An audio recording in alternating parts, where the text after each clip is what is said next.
Hello Odisha नमस्कार मु सुनीना आपण मानक स्वागत करुछि आपणकर अजणा दुनिया को जेठी आपण माने जानिबा को पाइबे कि अजणा रहस्य कथा जे आपण मानक मन रे आनी पर अनेक प्रश्न आ संदेह सृष्टि कराए आपण मानकर अस्तित्व उपरे।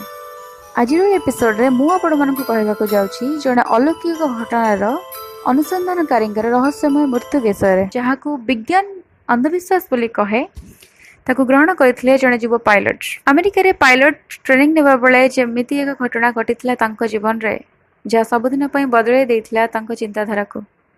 से ट्रेनिंग परे भारत फेरिथिले जणे सफल पायलट सह सर्टिफाइड अलौकिक घटनार अनुसंधानकारी रूप रे।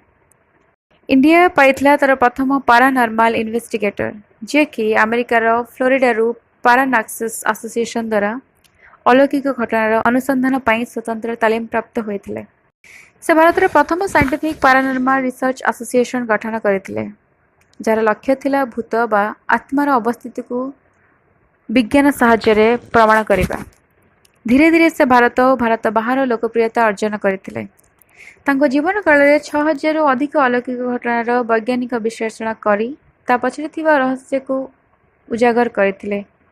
तन्मध्यरु राजस्थान रो भंगर दुर्ग जहा कि एशियार अन्यतम रहस्यमय स्थानर अनुसंधान तांको आनी देइथिला एक विशेष ख्याति।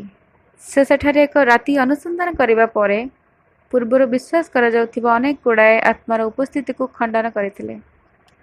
से अनेक गुड़ाए वास्तवधर्मी टीवी शो जेपरी भूत आया, hunting Australia, MTV, girls night out रे जणे उपस्थापक रूप में कार्य करथिले। किंतु 31 वर्ष रे तांकर अचानक रहस्यमय मृत्यु समस्त को आश्चर्य और चिंतार पकाइथिला। 2016 जुलाई 7 रे तांकर मृतदेह को निज घर बाथरूम रो उद्धार करा जायतिला। मृत्युर कारण ऑक्सीजन अभाव बोली दिल्ली पुलिस तरफ प्रेस विज्ञप्ति रे कुहा जायतिला। याकु नै आज भी अनेक लोक मानक मन रे अनेक प्रश्न उठे कारण उद्धार होइथिबा मृतदेहर बेक चारि पड़िथिबा एक कला दाग को पुलिस आदौ अनुसंधान को नै नथिला। जेतु से जणे अलौकिक घटनार अनुसंधानकारी थिले तांकर मृत्यु पछरे अलौकिक शक्तिर हाथ थाई पारे बोली अनेक लोक विश्वास करती। बंचिथिबा समय देइथिबा एक साक्षात्कारु तांकर अलौकिक शक्ति रे थिबा पुनः विश्वास जଣା पड़े। जदि मो वीडियो आपन को पसंद आसे प्लीज लाइक शेयर सब्सक्राइब करंतु। Thank you.